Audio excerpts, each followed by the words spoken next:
All right, I often get asked if you can use your Pro to help with putting. It certainly isn't the main use of it. We're all enamored with the full swing, but you absolutely can use the Pro to help you with putting. So to use your Pro for putting, you just simply fold it over like so. Grip doesn't matter. And we're going to create what's a very challenging exercise. Basically it's a little bit of a rendition of our wrecking ball exercise, but we're going to have you putt with that. So I'm just going to demonstrate this at first and give you an understanding of what putting actually is.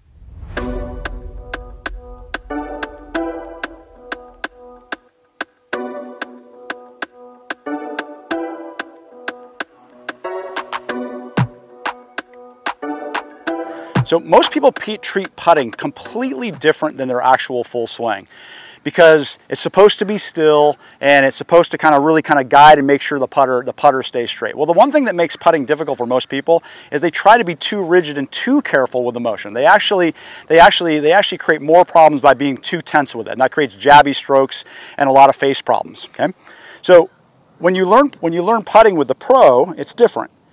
The stroke actually, there's a little play with the Pro. So you have to have the understanding that you need to have a rhythm and a movement that doesn't have any jerkiness. So if I'm really rigid with my putting and I try to make a putting stroke with my Pro will dance around. The energy won't transfer. The great Jack Nicklaus actually used to use the visualization of his putter being attached to a rope. That's one of the smoothness things that he always tried to practice in his putting. So if you can work your Pro like so and give it just a little bit of play, so it doesn't stay exactly in line with the grip when I'm doing this, it has a little bit of an energy transfer. A tour player that I like a lot, who's a really nice putting stroke, Rickie Fowler, you can see a little play in his wrists. It's not rigid. Now when we bring this to the ball, we bring in a very unique challenge. So this is going to actually be way harder than putting. And I think putting, whenever you practice something, if you can make it harder than it actually is, that can be really, really beneficial. So I'm going to do this one here without the hole here, but I want to basically see if I can putt with that same kind of wrecking ball movement. And it's very challenging because I'm using a round surface to hit a round ball. And so that's like some of the putting trainers that you use with a ball. So it's very difficult to get it to go straight. So you have to be really, in one sense, very kind of loose and mobile, but in the other sense, really develop that really fine-tuned learning experience. So this one I'm going to go ahead and align it to this hole here.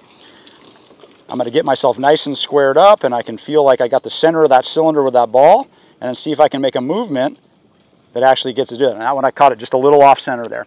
So the more that I work on using my Pro as a putter, the more difficult actually it is. That one was a little bit better, but not quite enough energy. So if you have any habits of actually trying to use your Pro to or your putter to try to push or jab, or you're a decelerator or an over accelerator, your Pro just simply doesn't like that. The most natural putting stroke is one where you really have a nice fluid movement and a nice rhythm to it. So I always say it's actually okay to have a little bit of movement in your body. It's just you're not trying to lift the putter and do crazy things. That's a lot better than being so rigid that you're overcome with tension to the point where you lose all your touch. So once you've done your Pro exercises, you just simply can kind of put golf balls out here. I love to start about 2 or 3 feet. Grab your putter, and then just imagine again your putter is like a rope. And so if my putter is like a rope, if I feel like I have to grab it really tight when I take it away, well, I want to treat it the same as the Pro. It'll almost feel like it lags a little bit when I take it away. So I want to create this really soft and light touch as if the shaft is a rope, and then that gets my whole body actually moving a little bit. So you can't detect it, but there's just a little bit of play in every little piece of the body. And the more that you actually work on your putting with an attitude of not being restricted, the easier it is to gain touch and have a really, really reliable return of the club face every single time. So working with the Pro and putting and using it, basically using it and practicing this little drill of just putting it on a tee and trying to hit them in the hole, if you can get good at that, you're going to have a really different experience with your putter.